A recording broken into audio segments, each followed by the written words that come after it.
You're 19, carrying a 40-pound tool belt and a broom for $21 an hour. Decades later, your company erects 110,000 tons of steel for a 68-story tower, and your name is on the $50,000 surety bond. You start as an apprentice at roughly 60 to 65% of journeyman scale. In one Midwestern local, that works out to about $21.50 an hour on the check, tied to a $33 journeyman rate before health, pension, and annuity contributions.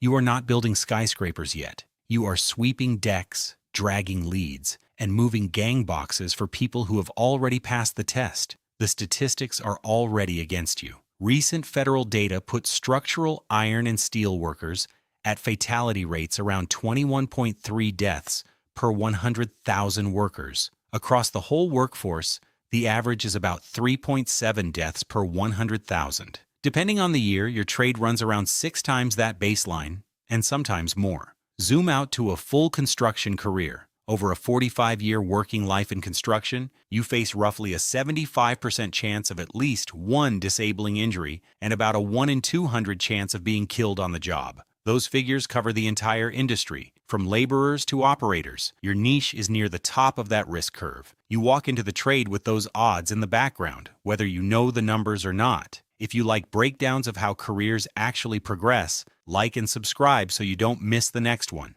You do not start at the hiring hall. You start at the physical test. You stand at the base of a 35-foot steel column with a stopwatch running. The rule is simple. Climb up in under 40 seconds. Climb back down without freezing, slipping, or losing control. Then you move to the beam. You climb a ladder 20 feet to a 5.5-inch wide flange. You walk out along that narrow steel, turn, and walk back, with nothing under you except air and whatever balance you have. You climb down to a platform, haul a 75-pound bucket up on a rope, lower it, haul it again, and lower it again. On some versions of the test, you also carry about 45 pounds of tools up and down stairs against the clock. The whole sequence has a hard cap of 3.5 minutes. Passing this test does not make you an iron worker. It makes you eligible to be sent to a job. Your apprenticeship is measured in hours and requirements, roughly 6,000 to 6,500 hours on the job, 400 to 500 hours of paid classroom and shop instruction. Standards call for at least 144 hours of related training per year.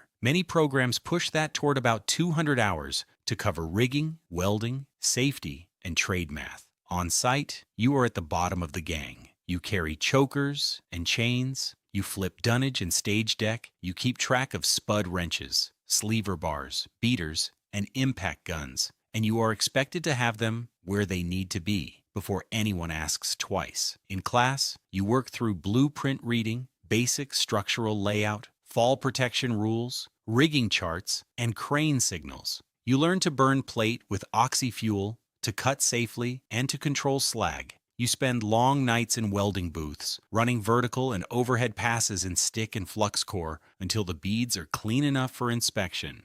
Welding turns into its own ladder. The union programs track hundreds of possible procedure qualifications under national welding codes. Your local might certify you in multiple positions and processes, with and without backing, including specialty seismic work. It is common for a strong apprentice to come out of the program with a long list of current certifications in a continuity log, because those stamps influence who gets steady work and who does not. By the time you turn out as a journeyman, you have the hours, the classroom time, and a stack of welding stamps. You also have a body already marked by twisted ankles on joists, slips on rebar mats, and steel splinters that never fully work their way out. When your card flips, the money changes, and so does the pressure. In a high-cost market like New York City, a union structural journeyman can see something close to $57.20 an hour in base pay. On top of that, there are vacation funds, annuity, pension, and health benefits that push the total package toward roughly $147 an hour. Across North America, survey data for iron workers show average base rates in the mid-$30 range and average total packages above $60 an hour. You earn that by taking on work most people will not do. You walk columns dozens of stories up while the rest of the building is still a concrete core and open floors. You tail 4-ton beams into tight connections,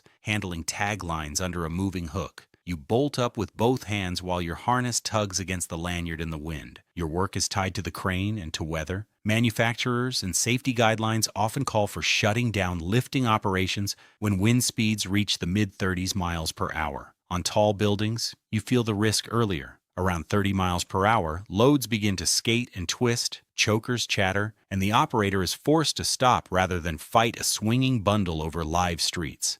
The risk profile is documented, not theoretical. Recent data shows structural steel and iron workers, with fatality rates around 21.3 per 100,000 full-time workers, while the workforce as a whole sits near 3.7. Some years have pushed ironworker rates into the mid-30s per 100,000, several times the all-industry average. Or quickly learn where your trade sits on those charts. The history of how the trade got here is older than you. For generations, Mohawk ironworkers from Kanawaki have walked steel on major projects across North America. In 1907, during construction of the Quebec Bridge over the St. Lawrence River, a partially completed span failed without warning. Around 75 workers were killed. 33 of them were Mohawk men from Kanawake, a devastating loss for a community of only a few thousand people. That disaster helped push engineering checks and safety practices that now sit in your manuals and codes. Your tie-off rules come out of that kind of history. Regulations and union standards now require fall protection at relatively modest heights, backed by formal training and enforcement. You clip into double-leg lanyards, beamers, and lifelines instead of walking bare. Even so, failures still happen, and you still lose people. At the journeyman level, apprentices now chase you across the deck. You run connecting, bolt up, and weld out. You also start to notice who is limping, who is asking for lighter duty, and who is counting pain pills instead of days. When you move into a foreman or general foreman role, your view changes again. Premiums stack on top of your journeyman rate. In many agreements, that means a few to a dozen extra dollars per hour, depending on the title and the local. On a big high-rise or industrial job, you may be responsible for 20 or more ironworkers, multiple cranes, and hundreds of tons of steel moving every week. Your focus shifts from your own tools to the whole operation. You watch total man-hours and crane time. You coordinate deliveries, erection sequences, and tie-ins with engineers and general contractor staff. You carry the pressure of keeping the schedule while not adding another line to the fatality statistics. The physical ledger continues to grow underneath the management role. Industry research still points to a roughly 75% chance of a disabling injury over a 45-year construction career. That number does not account for how many of those injuries are concentrated in high-risk trades like yours. Your knees reflect years of climbing columns, ladders, and temporary stairs with 50 pounds of tools. Your hips reflect beam walking, sudden twists under load, and catches from slips that could have been falls. Back injuries that start in an incident report as strain can end at a surgeon's office decades later. Then medication enters the picture. Construction workers receive opioid prescriptions at some of the highest rates in the labor market. In one state's workers' compensation data, roughly 73% of injured construction workers in a single year were prescribed a narcotic painkiller. National survey work shows about 1 in 10 construction workers using prescription opioid pain medicine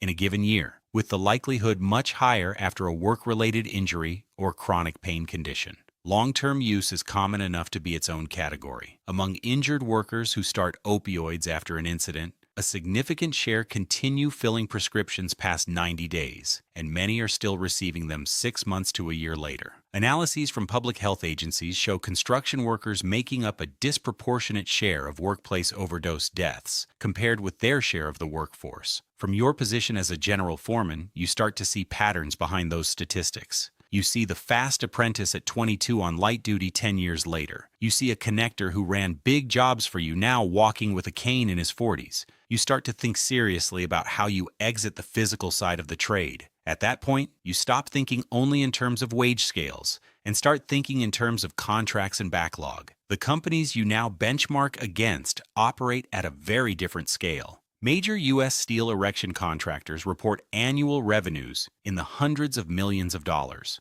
A top-tier firm like Schuff Steel has reported revenues in the range of the mid-hundreds of millions, with others such as Pacific Steel Group and Lexicon operating in similar territory.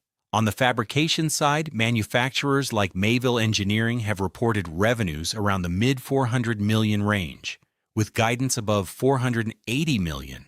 When you set up your own firm, you buy equipment instead of just renting it. You take on cranes, lifts, welding machines, and trucks, along with the payments that come with them. You put together a yard. You hire staff who are not on the tools. You accept that insurance renewals and audits will arrive every year whether the economy is strong or not. Certification becomes another gate. AISC Erector and Fabricator certification requires documented quality systems, internal audits, site visits, and proof of adequate liability coverage. You assemble procedures, manuals, and records to match those standards. You pay the fees and prepare for periodic reviews to keep the certification current. Then there are the bonds. Contractor license bonds for general and specialty contractors in many jurisdictions run from about $10,000 to $50,000 and sometimes more.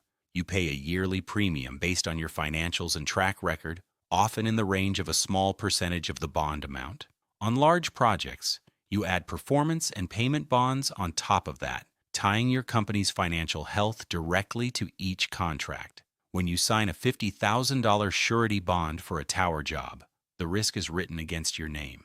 The work in the field does not change because your title does. Your crews still set columns, hang girders, and fly trusses under cranes that must shut down when wind readings pass safe limits. They still weld, burn, and bolt on narrow edges wearing the same harness you wore as a journeyman. You now manage their exposure through safety programs, training, planning, and the authority to stop work.